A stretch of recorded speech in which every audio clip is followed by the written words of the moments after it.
하나님의 말씀 봅니다. 하나님의 말씀은 창세기 27장 1절에서 14절, 구약성경 37쪽입니다. 이삭이 나이가 많아 눈이 어두워 잘 보지 못하더니 맏아들 에서를 불러 이르되 내 아들아 하매 그가 이르되 내가 여기 있나이다 하니 이삭이 이르되 내가 이제 늙어 어느 날 죽을는지 알지 못하니 그런즉 내 기구 곧 화살통과 활을 가지고 들에 가서 나를 위하여 사냥하여 내가 즐기는 별미를 만들어 내게로 가져와서 먹게 하여 내가 죽기 전에 내 마음껏 내게 축복하게 하라.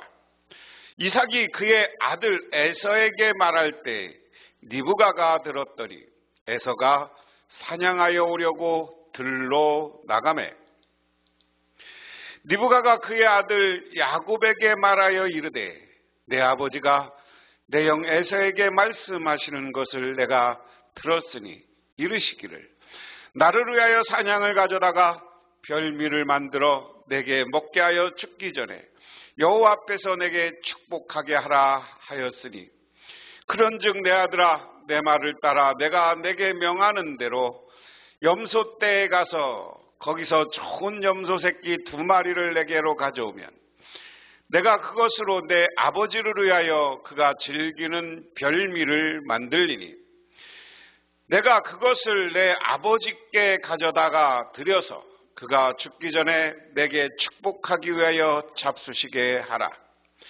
야곱이 그 어머니 리브가에게 이르되 내 형 에서는 털이 많은 사람이요 나는 매끈매끈한 사람인즉 아버지께서 나를 만지실진대 내가 아버지의 눈에 속이는 자로 보일지라 복은 고사하고 저주를 받을까 하나이다. 어머니가 그에게 이르되 내 아들아 너의 저주는 내게로 돌리리니 내 말만 따르고 가서 가져오라.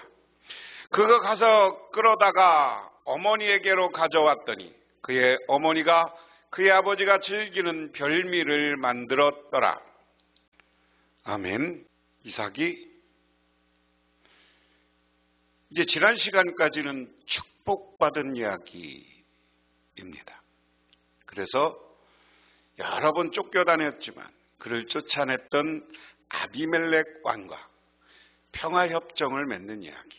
오히려 그 평화협정은 힘이 대등하여져서 아비멜렉 왕이 이제 싸우지 말자 하는 것, 그것을 승리로 볼 수 있다 하는 게 그 시간입니다.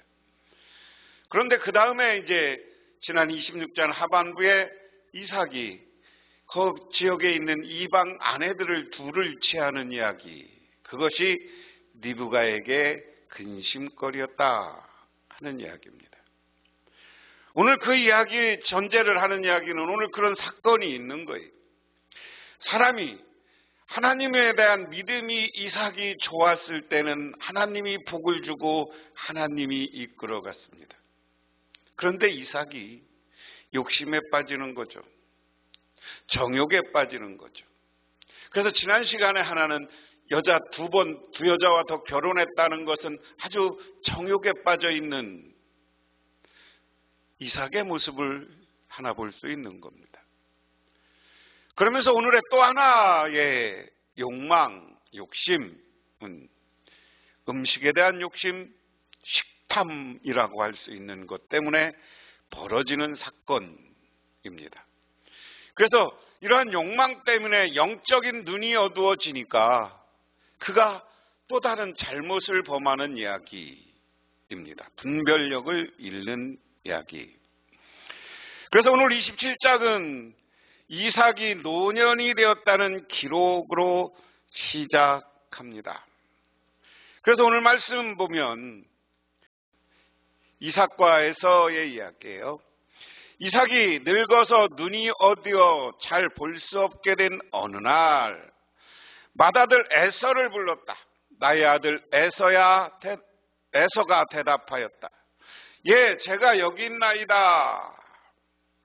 이삭이 말하였다. 얘야 보아라. 너희 아버지가 이제는 늙어서 언제 죽을지 모르겠구나. 자, 여기에서 이삭이 늙어서 눈이 어두워졌다, 잘 볼 수 없었다. 눈이 어두워졌다는 것은 우리가 두 가지를 상징하는 거예요. 인간적으로 나이가 들어서 눈이 어두워진 것, 이게 하나 될 수 있고요. 또 하나는 성경에서 눈이 어두워졌다는 대부분 표현은 영적 눈이기도 합니다. 사람이, 우리도 마찬가지예요. 신앙이 점점 오래 생활하면서 습관에 빠질 때가 있어요. 믿음 생활이 습관에 빠질 때가 있어요. 그래서 우리는 습관에 빠지면 안 됩니다. 늘 나의 영적인 눈을 새롭게 하기 위해서 늘 기도하고 하나님과 교통하는 게 중요한 거예요. 근데 그래서 오늘 이삭이 늙어서 눈이 어두웠다라는 거예요.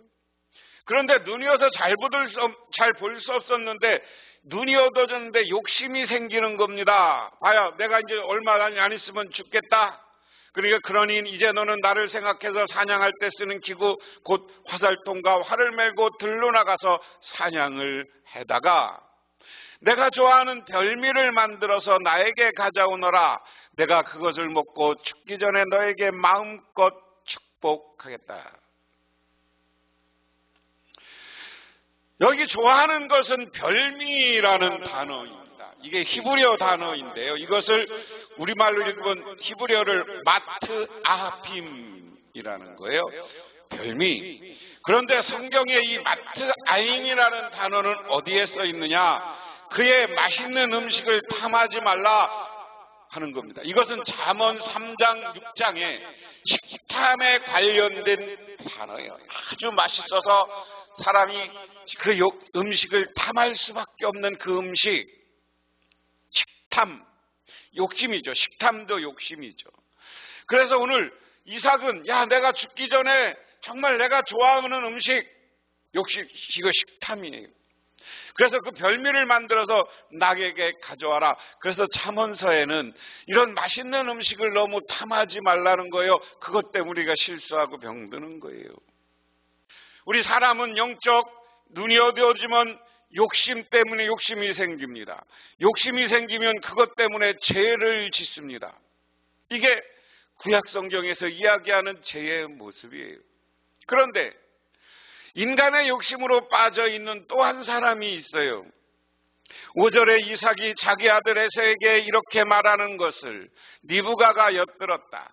에서가 무엇인가를 잡아오려고 들로 사냥을 나가자. 지난 26장에 에서와 야곱 이야기를 하면 에서는 사냥을 하고 씩씩해서 아버지가 좋아했다고 그래요. 남성적인 사람이야. 야곱은 늘 어머니와 함께 집에 있으면서 어머니를 도왔다고 그랬어요. 음식을 하고. 그러니까 여기 중요한 게 이삭은 남자다운 에서를 장기 장자로 삼고 축복해주고 싶은 거예요.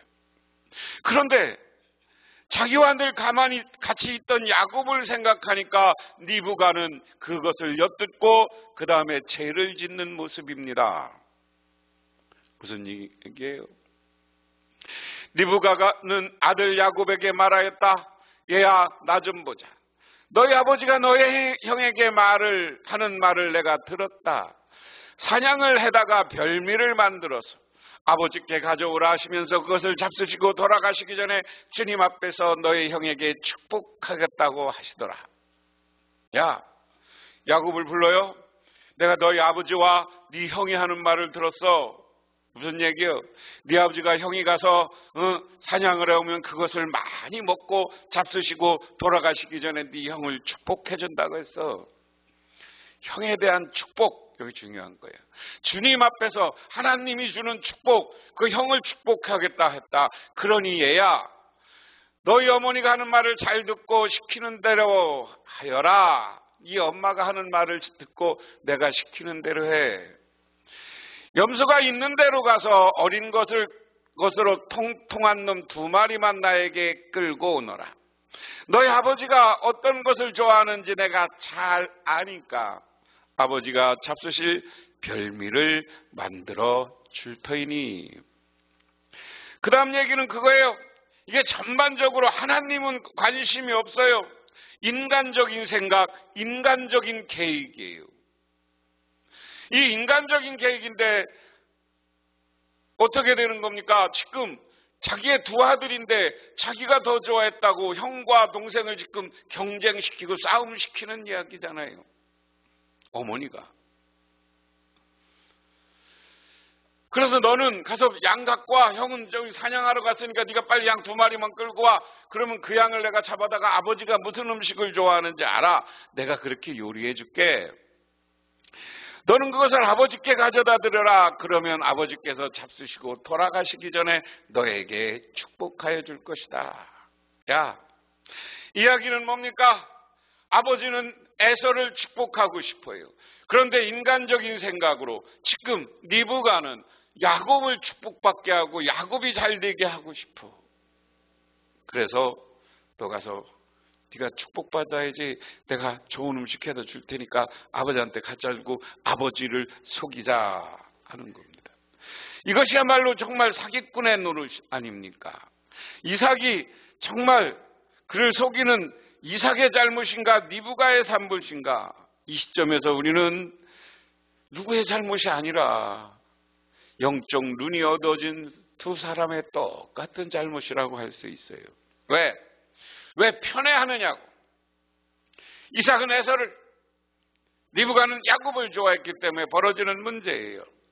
그 다음에 11절에 보면 야곱이 어머니 리브가에게 말하였다. 형 에서는 털이 많은 사람이고 나는 이렇게 피부가 매끈한 사람인데 아버지께서 만져보시면 어떻게 되겠습니까?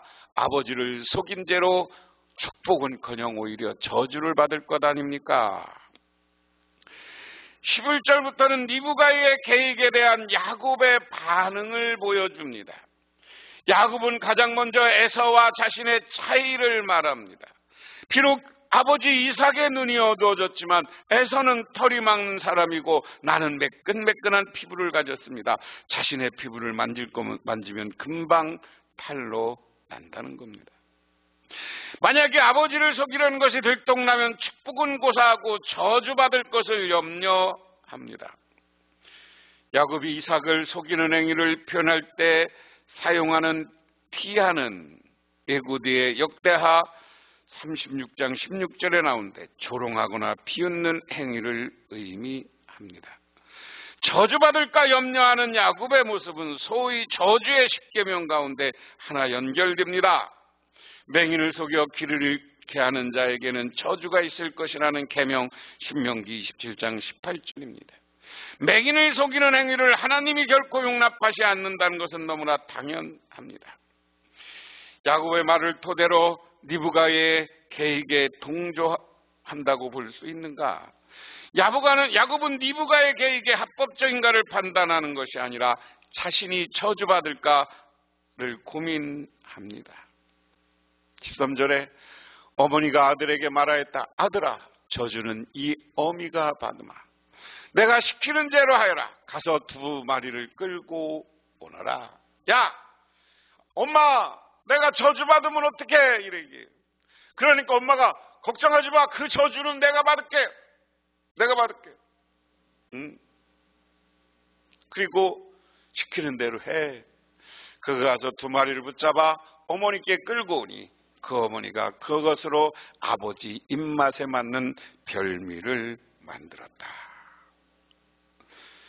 아버지를 속이는 게 소극적인 야곱도 오늘 본문에서는 다시 어머니의 이야기를 듣고 아버지를 속이는 일에 동참합니다. 영적 눈이 어두워진 이삭, 영적 눈이 어두워진 야곱, 영적 눈이 어두워진 리브가는 서로 속이는 거짓말을 하고 세상 하나님의 뜻을 묻지 않고 자기 계획대로 에서는 욕심대로 맛있는 것을 먹어보려고 하는 욕심, 그것을 가지고 축복을 하려고 했어요. 하나님에게 물었어야죠. 야곱은 속이는 행위에 동참함으로써 하나님에게 묻지 않고 자기가 그 복을 받으려는 거짓, 리브가는 자기 아들을 위해서 자기가 저주받겠다고 하면서 자기 남편을 속이는 이러한 영적 눈이 어두워진 사람들의 모습을 보면서 우리가 정말 하나님 앞에 양심적이고 공의롭게 살아가시기를 주님의 이름으로 축원합니다. 아비멜렉과 만나는 장면에서 이삭은 하나님의 말씀에 순종하여 하나님과 함께 하는 모습을 보여주었습니다. 그런데 오늘 27장은 갑작스럽게 이삭이 나이가 많아 눈이 어두워져 보지 못하게 되었다고 이야기합니다. 이것은 이삭이 육체적으로 노쇠해진 것을 넘어 하나님의 말씀을 기억하지 못하고 있음을 보여줍니다. 심지어 이삭은 나이가 들었음에도 식탐 때문에 하나님의 계획을 왜곡시킬 수 있는 상황을 만들었습니다. 이스라엘의 구원사를 위험에 빠뜨린 인물은 놀랍게도 이스라엘의 조상입니다. 이러한 이삭의 모습은 성도의 욕심이 하나님의 구원사를 왜곡시킬 수 있음을 보여줍니다. 그런 이유로 우리는 늘 하나님의 뜻이 하늘에 이른 것 같이 땅에서도 이루어지기를 기도하고 생각해야 합니다. 이삭과 상반되는 모습으로 등장하는 인물은 리브가입니다. 그녀는 이삭의 축복이 에서에게 가는 것을 막는 인물로 등장합니다. 하지만 우리는 그녀의 행동이 과연 정당한가 질문해야 됩니다. 이 질문은 야곱이 언약을 이어가야 한다는 목적을 위해서라면 모든 행동이 정당화될 수 있는가라는 질문과 연결되기 때문입니다. 오늘날 우리 한국 기독교는 세상의 윤리 기준에도 미치지 못하는 형태로 인해 어려움에 직면해 있음을 직시해야 합니다. 무엇보다 하나님의 일을 해야 된다는 명목으로 불의를 행한 적은 없는지 돌아보아야 합니다. 하나님은 그러한 행위를 결코 기뻐하지 않으십니다. 야곱은 처음에 어머니의 계획에 침묵하며 대단히 수동적인 모습을 보여줍니다. 리브가의 계획에 그가 던진 말은 내 핵심은 저주를 받을까 하는 염려입니다. 창세기는 이스라엘의 조상의 궁극적인 모습만 아니라 약점도 적지 않게 기록합니다. 환원하면 성서는 그들이 결코 우상화하지 않는다는 거예요. 약점도 있고 잘못도 있다. 그런데 나중에 이어지는 거지만 그런 약점과 제압해서 나중에 하나님 앞에서 꼬꾸라졌을 때 하나님은 그를 복주는 거예요. 하나님의 뜻을 물을 때 그를 하나님이 인도해 주는 줄 믿으시기 바랍니다. 기도하겠습니다. 하나님 아버지 고맙습니다. 오늘도 하나님의 은혜와 은총 가운데 정말 우리가 영적 눈을 환히 뜨고 하나님의 뜻을 물으며 살아가고 공의롭고 정의로운 사람이 되게 하옵소서. 예수님 이름 받들어 기도드리옵나이다. 아멘.